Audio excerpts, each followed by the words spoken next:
Salut, c'est Nicolas Stretching Pro. Aujourd'hui, je vais t'expliquer comment soulager durablement les douleurs du nerf sciatique grâce aux étirements. Alors déjà, qu'est-ce que c'est que le nerf sciatique?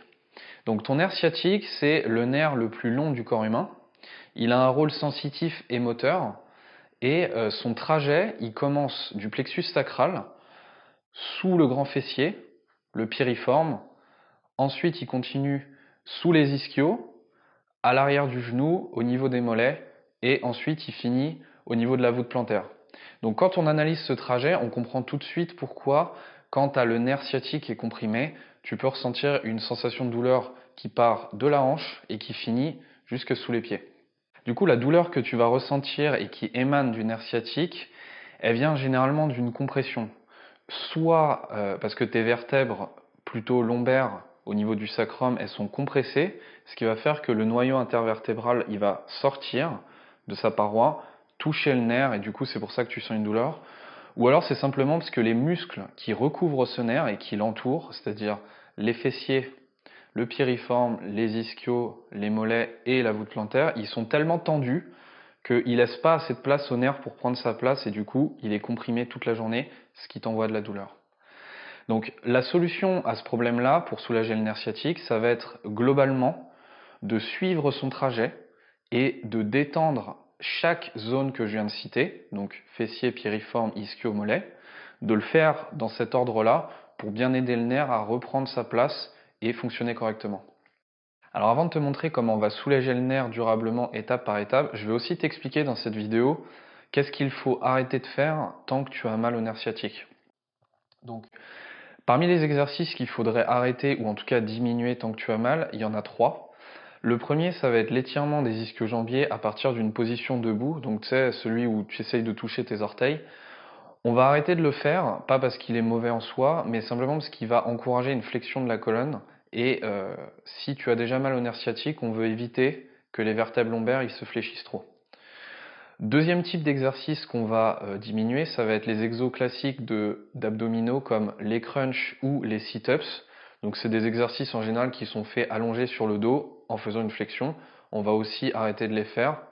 Et troisième exercice qu'il faudrait éviter pour le nerf sciatique, ça va être les levées de jambes, qui soient sur une échelle ou allongées sur le dos. Pareil, c'est des exercices d'abdominaux classiques, mais tant que tu as mal, on va éviter tout ce qui est flexion de la colonne. Du coup, la solution elle va s'articuler en 5 exercices.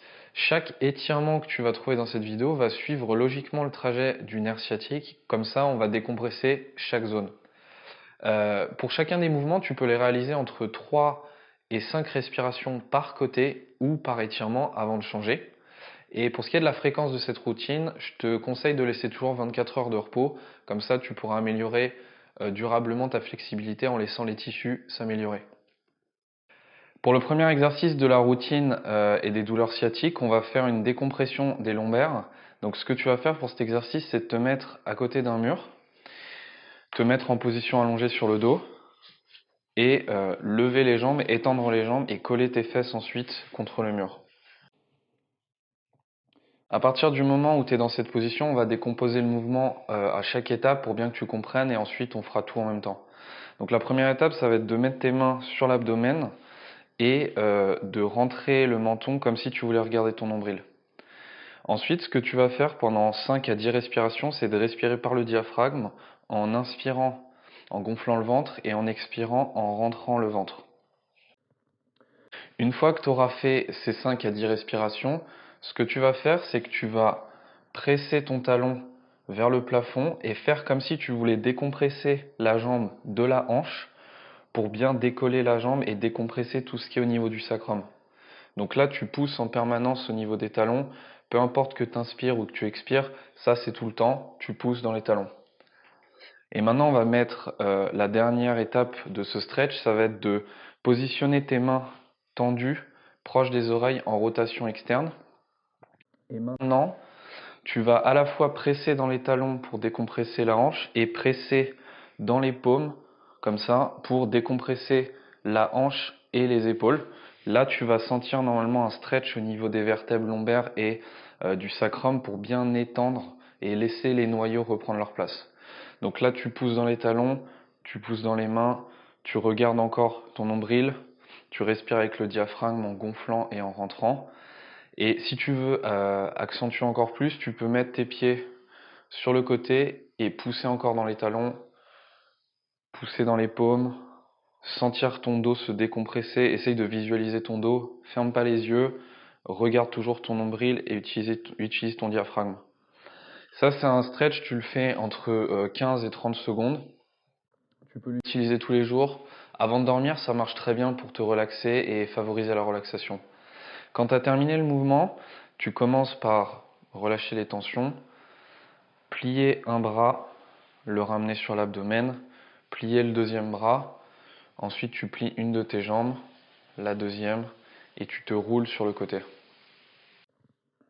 Pour le deuxième exercice, maintenant on va étirer le piriforme. Donc le piriforme, c'est un petit muscle que tu vas trouver sous le grand fessier. Il a deux actions principales, ce muscle-là, ça va être la rotation externe de la hanche et l'abduction de la hanche, c'est-à-dire écarter la hanche vers l'extérieur. Donc pour l'étirer, on va faire l'inverse de ces actions-là, c'est-à-dire une rotation interne et une adduction de la hanche, donc on va ramener la jambe vers le centre du corps. Pour étirer le piriforme, on va le faire en position assise, tu vas étendre tes jambes, les déplier. Pour cette vidéo-là, on va étirer le côté droit. Donc là, Manon, elle va plier son genou à 90 degrés, à peu près. Elle va le mettre au sol. Elle va ramener ses mains derrière elle, en relation externe. Et là, c'est tout à fait normal si tu as la hanche droite qui ne touche pas le sol. Si tu ressens une douleur aussi au niveau du genou, essaye de plier. Essaye de bien te placer comme il faut, de plier un peu le genou si tu en as envie, il n'y a aucun souci. Et donc normalement tu devrais le sentir ici à peu près. Tu devrais sentir que c'est en train de t'étirer. À partir de cette position, tu vas plier, ramener les orteils vers l'avant et ramener le talon, ramener les orteils vers l'intérieur plutôt et pousser le talon vers l'extérieur. Et donc à partir de cette position-là, tu vas simplement faire comme si tu voulais presser seulement la hanche du côté droit, le côté qui est étiré, vers le sol. Tu presses pas comme un fou parce que sinon ton genou il va pas trop aimer et tu restes comme ça pendant 30 secondes. Tu fais ça 3 séries de 30 secondes en alternant chacun des côtés, ça suffira largement pour le piriforme. Pour le troisième exercice de cette routine, on va faire maintenant les fessiers. Alors parmi les actions des fessiers, tu peux retrouver l'abduction de la hanche, c'est-à-dire porter la hanche vers l'extérieur et l'extension de la hanche, donc en arrière. Donc ce qu'on va faire du coup pour les étirer, c'est qu'on va faire une flexion de la hanche en pliant la hanche et une adduction en ramenant pour cet exercice du coup la jambe de l'autre côté en la passant au-dessus. Maintenant ce que tu vas faire, c'est que tu vas poser la main opposée au genou qui est plié et donc là pour cet exercice on va étirer le côté droit. Tu vas tirer avec ta main pour ramener le genou un peu plus vers toi. Ensuite, tu vas pousser dans ton talon, ramener le pouce vers l'intérieur et tu vas faire exactement la même chose avec l'autre jambe. Pousser dans le talon, ramener l'orteil vers l'intérieur, donc là c'est ce côté-là. Tu vas prendre ta main, la mettre devant toi en rotation externe, pousser dans la paume et pour finaliser un peu le tout, tu vas continuer de pousser dans le talon comme si tu voulais que ta jambe elle s'avance et là à ce moment-là tu devrais bien sentir un étirement au niveau des fessiers. Pour ce mouvement, tu fais 3 fois 30 secondes, exactement comme le piriforme. À chaque fois, tu alternes entre les deux côtés. Tu fais 30 secondes à droite, ensuite gauche, droite, etc. 3 séries de chaque côté. Ça suffira largement.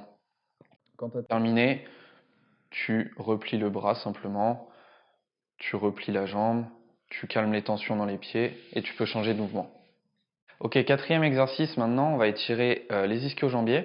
Donc pour étirer les ischios, tu auras besoin soit d'une serviette, soit d'un élastique. Pour faire simple, on a pris une serviette, comme ça au moins on est sûr que tu puisses faire l'exercice chez toi. Donc pour commencer, tu vas prendre la serviette et la positionner au niveau du talon. Donc là, on va commencer par la jambe droite. Tu le mets au niveau du talon simplement pour avoir un appui. Tu vas plier le genou. Et maintenant, on va faire la transition entre la position assise et la position allongée. Donc tu vas rouler sur le sol tranquille. Et maintenant, tu vas étendre ta jambe suivant la flexibilité que tu as. Donc en gros, maintenant, ce qu'on va faire pour étirer bien l'ischio, là, il est déjà en train d'étirer, mais on va vraiment amplifier avec une technique dite de PNF. Donc on va induire une contraction volontaire de tout l'ischio-jambier. Donc voilà comment ça va se passer. Là, tu vas prendre une grande inspiration en gonflant le ventre pour utiliser le diaphragme, et à l'expiration, tu vas pousser dans le talon comme si tu essayais de ramener ta jambe vers le sol. Tu fais ça pendant 3 à 5 secondes avec 50-70% de ta force. Tu forces pas comme un dingue, sinon tu vas vite voir une crampe. Ensuite, tu relâches la tension, tu reprends ton inspiration, et à l'expiration, on va pas faire de contraction cette fois-ci, mais tu vas t'aider de la serviette pour augmenter l'amplitude de la jambe. Donc là, tu as fait ton expiration, tu as augmenté, tu reprends une inspiration, tu gonfles le ventre, et là, tu refais la contraction en poussant dans le talon, comme pour ramener la jambe vers le sol, pendant 5 secondes. Tu reprends une inspiration, et à l'expiration, tu augmentes l'amplitude en t'aidant avec la main. Tu restes dans la dernière position pendant 10 secondes, en respirant bien avec le diaphragme, t'inspires en gonflant, t'expires en rentrant. Et à partir du moment où tu as fait tes 10 secondes, tu vas retirer un peu la tension sur le ligament qui est à l'arrière du genou et mettre la jambe plutôt sur le côté. Donc voilà, rouler sur le côté pour ne pas recontracter l'ischio qui vient tout juste de travailler. Du coup, pour cet exercice, tu fais 2 cycles de contraction et 2 cycles de respiration en augmentant l'amplitude. Tu termines ça avec 10 à 15 secondes où tu restes dans la dernière des positions en respirant par le diaphragme. Tu roules sur le côté et c'est bon. Pour le dernier exercice de cette routine, on va maintenant étirer les mollets. Donc ce que tu vas faire, c'est de te positionner face à un mur, de poser les mains contre le mur à écart des épaules juste pour rester solide sur les appuis. Tu vas ensuite amener une de tes jambes devant toi en la pliant légèrement et l'autre jambe elle va se placer derrière tout le temps en laissant les pieds dans l'axe. Donc pour cet étirement, la logique ça va être de pousser contre le mur pour amplifier l'étirement du mollet à l'arrière. Donc voilà ce que ça va donner. Tu vas d'abord inspirer, prendre une grande inspiration en gonflant le ventre. Et à l'expiration, ce que tu fais, c'est que tu pousses le mur comme si tu voulais qu'il tombe. Et tu fais ça pendant 3 à 5 secondes pour étirer le mollet. Une fois que tu as fini cette contraction, tu reprends ton inspiration. À l'expiration, tu fais exactement la même chose. Tu repousses contre le mur pour étirer le mollet. Encore 3 à 5 secondes. Tu reprends ton inspiration. On va faire ça une dernière fois. À l'expi, tu pousses comme pour détruire le mur. Tu étires bien tout le mollet. Une fois que tu as terminé, tu ramènes la jambe et tu passes à la deuxième et c'est terminé. Si tu utilises cette solution au quotidien, tu verras que tes douleurs au nerf sciatique elles vont facilement se soulager et durablement. Donc, comme tu as pu le remarquer, je n'ai pas parlé d'automassage dans cette vidéo, simplement parce que je préfère utiliser des vrais étirements ciblés pour enlever la douleur et la tension qu'il y a dans des zones du nerf sciatique. C'est un peu plus rapide que les automassages, mais si tu préfères utiliser ce genre de technique, tu peux prendre une balle de massage et masser la zone des fessiers. Donc maintenant, ce que je te propose, c'est que si tu as vraiment mal au dos, que tu veux aller encore plus loin et compléter cette petite routine, on a créé un guide exprès pour le mal de dos. Ce guide, il se fait étape par étape, donc tu peux autant avoir des exercices pour la posture qui réaligneront automatiquement la manière avec laquelle tu te tiens, des exercices d'automassage, ce dont je n'ai pas parlé dans cette vidéo, du renforcement musculaire pour stabiliser la colonne vertébrale et réhabituer les mouvements classiques de la colonne, et du stretching comme tu as pu voir dans cette vidéo là. Si tu veux recevoir tout ça, tu as simplement à aller dans la description, on a mis le lien, tu peux télécharger gratuitement, aucun souci. Si tu as des questions sur le sujet, n'hésite pas à lâcher ton commentaire, on fera au mieux pour y répondre, et d'ici là je te dis à la prochaine pour une autre vidéo.